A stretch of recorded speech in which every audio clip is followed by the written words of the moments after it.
Bismillahirrahmanirrahim. Alhamdulillahirabbil alamin wassalatu wassalamu ala asyrafil anbiya'i wal mursalin wa ala alihi washabbihi ajmain. Assalamualaikum warahmatullahi wabarakatuh and good evening. So guys, today I will talk to you about two things, which is first al-ma'rifah and second at-taqlid.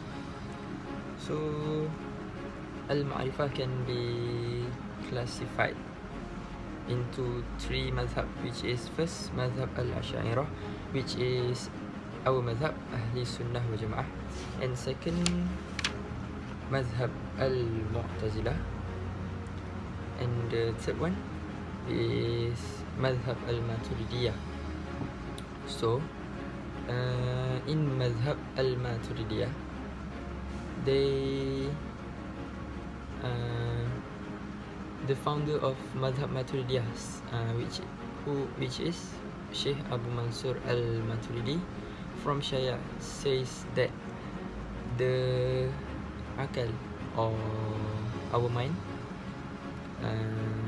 that did not get caught up in the judgment, only the knowledge of Allah and define that what he can perceive.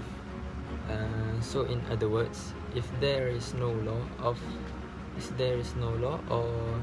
no Azra'ie, our mind will be aware of its transcendence. So next, it can be distinguished and differentiate between madhab al-Maturidiyah and the second madhab, which is madhab al-Mu'tazilah. And the first madhab al-Maturidiyah says that the knowledge that we know is defined by only our mind. This means that by the mind is that Allah Ta'ala is enjoined by the choice, in the sense that this provision, if he did not according to the Azra'ie or our law, could reason to understand about Allah for clarity. As for the Mu'tazilah, they say that they see that all judgments are required by some reason, and they add them to the independence. So next, I will talk to you about taqlid and the ta'rif of taqlid. So taqlid in Arabic, they say is al-akhadha bi qawlu al-ghayr fi ahkam at-tawhid min ghairi hujjah aw dalil. So taqlid can be classified into different words by words. So the first word is bil-i'tiqad. Bil-i'tiqad can be defined by belief, our belief, which is any belief in the content of speech of others. So next is bil-qawl. Bil-qawl is excluding the act and the report itself. So then bi-ahkam tawhid, the meaning of it is the rest of the religious belief, not the issues of unification. So min ghairi hujjah aw dalil is they follow some words, which is some hujjah, but they do not know the argument and the dalil itself. So next, the person who do taqlid is called muqallid. So the muqallid can be classified into or classes in three different class, which is first is muqallid who is not serious or is not sure about what he took the word from. So second, muqallid in the work. So the third is muqallid in the akhirat. So the first is muqallid that is not sure. So the ulama says that about muqallid, that is who not sure or not serious, have certain doubt, suspicion, illusion, or what is so young that there is cafe to dunya and akhirat. So the second one is the muqallid who sure in dunya. So our ulama says that mukallaf in the world, unless he is deprived of what is contrary to the faith, such as worshipping of Allah, insulting the Holy Quran, or denying the knowledge of Islam, he is coming from religion necessarily. He is out of Islam or murtad. So that the rulings of Muslims in this world cannot be attributed to him. So the third one, the muqallid in akhirat. As for the exact of muqallid, in terms of the rule of his faith in the akhirat, it was disputed by scholars who differed in the validity of his faith on several views. Okay, Bismillahirrahmanirrahim. Assalamualaikum warahmatullahi wabarakatuh. And for the second one is, some speakers went on to say that the imitator is a transgressor, whether able to observe or not.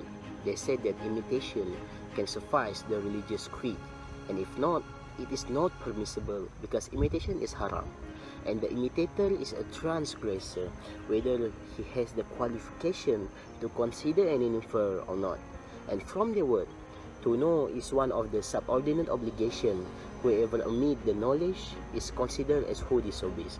But this opinion is weak because it is a generalization for the sinner and does not differentiate between those who can observe and those who are incapable of doing so. Third, some speakers went on to say that the imitator, if he is able to observe, becomes guilty for not doing so, and otherwise he would not be a sinner, because they said that the sufficiency of the tradition and their words are also based on the fact that knowledge is a subdivision of the obligation, but they separated it. They said if the imitator is able to observe, he becomes guilty for not doing so, otherwise there is no sin on him. They also protested by saying, we have found some imitators who are stronger in faith and more firmly established a belief than those who are observing the sign of monotheism, which indicates that knowledge is not required for the faithfulness, and the knowledge is only a mean to the faith and may be achieved without it.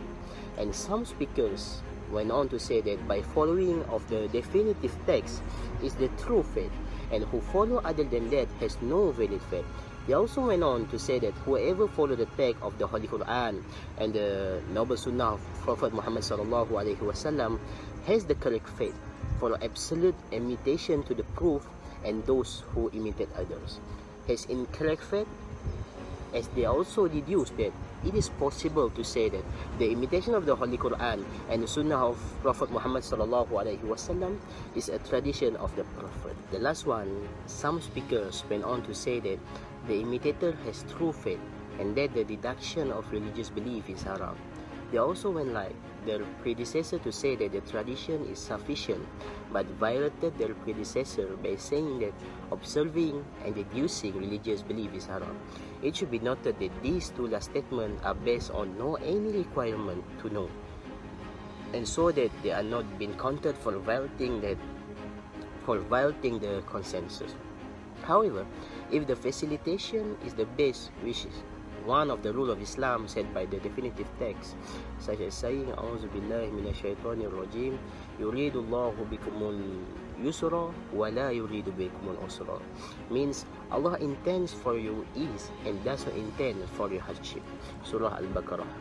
And so the manifestation of the facilitation are clear according to Islamic teaching, from shortening the 4 rak'at prayer when traveling to the permissibility to break the fast in Ramadan for specific circumstances and as extra. without considering that this is a sin that deserves its doer to be punished. But then God does not accept the faith of those who heard about Islam and believing Islam, combining his faith with good deeds. And also, Azra'ie tried to make the dispute between scholars regarding faithfulness of the imitator verbally, which is no negation and evidence in one place. He said either to assert the imitator with the word of others, a strong implication take place in himself, and he knows for what he is imposed.